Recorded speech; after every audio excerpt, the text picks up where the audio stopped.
Back packer Arunima എല്ലാവർക്കും അറിയും തോന്നുന്നു. അരുണിമ കഴിഞ്ഞ ദിവസം ഷെയർ ചെയ്തൊരു വീഡിയോ ഇട്ടത് അവർക്ക് യാത്രക്കിടെ മറ്റൊരു രാജ്യത്ത് വെച്ചിട്ടുണ്ടായ ഒരു ദുരനുഭവം കഴിഞ്ഞ ദിവസം അവര് അവരുടെ പേജിൽ ഷെയർ ചെയ്തതാണ്. എനിക്ക് 4 വർഷമായിട്ട് അറിയുന്ന ഒരു പുള്ളിക്കാരനാണ് ജോർജ് എന്ന് പറഞ്ഞത്.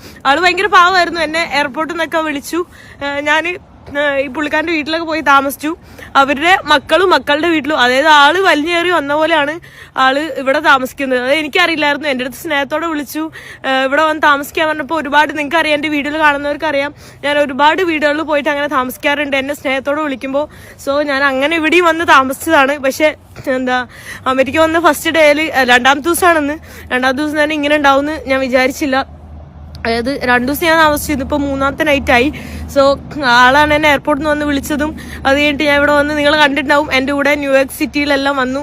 ഭയങ്കര പാവമായിരുന്നു. എനിക്ക് ഭയങ്കര സ്നേഹവും കാര്യങ്ങളൊക്കെ ആയിരുന്നു. പക്ഷെ ആളുടെ മക്കളും മക്കളുടെ മക്കളും ആളെ ട്രീറ്റ് ചെയ്യുന്ന അങ്ങനെയല്ല. ഇവിടെ ജനിച്ചു വളർന്ന മക്കളാണ്. ഒരു 20 വയസ്സുള്ള പെൺകുട്ടി വന്നിട്ടാണ് എൻ്റെ അടുത്ത് സംസാരിച്ചത്. എനിക്ക് ഇവിടെ നിൽക്കാൻ പറ്റില്ല, അങ്ങനെയാണ് ഇങ്ങനെയാണെന്നെല്ലാം പറഞ്ഞു. ഞാൻ അപ്പം തന്നെ, ഇപ്പം രാത്രി സമയം 12 മണിയായിട്ടുണ്ട്. അപ്പം ഞാൻ 12 മണിക്ക് തന്നെ ഞാൻ അവിടെ നിന്ന് ഇറങ്ങിയിട്ടുണ്ട്. എന്താ പറയുക, എനിക്കറിയില്ല ഞാൻ ഇപ്പം ഇവിടെ നിന്ന് എങ്ങോട്ടാ പോവാന്നുള്ളത്.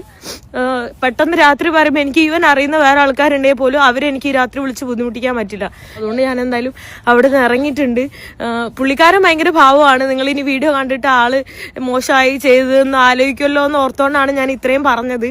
കാരണം ആള് തന്നെ, ആള് പറയുന്നത്, പുള്ളിക്കാരൻ എൻ്റെ അടുത്ത് വന്ന് പറഞ്ഞത്, അതായത് സ്വന്തം അമ്മയുടെ അച്ഛൻ ഇവിടെ റെന്റിനാണ് താമസിക്കുന്നതെന്നാണ് പറഞ്ഞത്.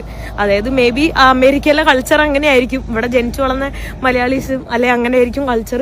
എന്തായാലും ഞാൻ ഈ വീട്ടിലിരുന്നാണ് താമസിച്ചത്. അപ്പോൾ എന്താ പറയാ, എനിക്ക് ഭയങ്കര, എനിക്ക് എന്നെ ഇറക്കി വിട്ടാലല്ല എനിക്ക് വിഷമം. കാരണം ആ പുള്ളിക്കാരൻ എൻ്റെ അടുത്ത് അത്രയും സ്നേഹത്തോടെ, ഭയങ്കര സ്നേഹത്തോടാണ് എൻ്റെ അടുത്ത് സംസാരിച്ചിട്ടുണ്ടായിരുന്നത്.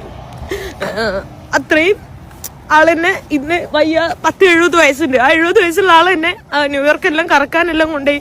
ഞാൻ ഒറ്റയ്ക്ക് പോവാന്ന് പറഞ്ഞിട്ട് പുള്ളി എൻ്റെ കൂടെ വന്നു. അതായത് അത്രയും എനിക്ക് എന്താ പറയാ, ആള് ഇത്രയും ഇവിടെ ഇങ്ങനെ സ്വന്തം മകളുടെ വീട്ടില് ഇങ്ങനെ ഇതായി നിൽക്കുവാന്നൊന്നും എനിക്കറിയില്ലായിരുന്നു. കാരണം 4 വർഷമായിട്ട് എനിക്കറിയാം ഞാൻ US വരുന്നു. എത്ര വിസ കൊടുക്കുന്നതിന് മുന്നേ തന്നെ വിസ കൊടുക്ക് എന്നാ US വരുന്നേ അങ്ങനെ പറഞ്ഞ് വിളിക്കുന്നൊരു പാവം പുള്ളിയായിരുന്നു. പക്ഷെ കൊച്ചുമക്കളും മക്കളൊക്കെ ഇങ്ങനെയാണ് സ്വന്തം അച്ഛനോടൊക്കെ ഇങ്ങനെ കാണിക്കുന്നതെന്ന് എനിക്കറിയില്ലല്ലോ. എന്തായാലും ഇവിടെ എന്താ ചെയ്യേണ്ടതെന്ന് എനിക്കറിയില്ല.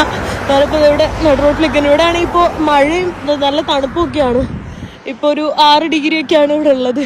നിങ്ങൾക്ക് കാണുന്നുണ്ടാവും, ഫുൾ ഫോഗായിട്ട് ഇരിക്കുന്നു. അപ്പോൾ എനിക്കറിയില്ല ഞാൻ എന്താ ചെയ്യേണ്ടതെന്നുള്ളത്. പക്ഷെ എന്തായാലും ഓരോ മനുഷ്യർ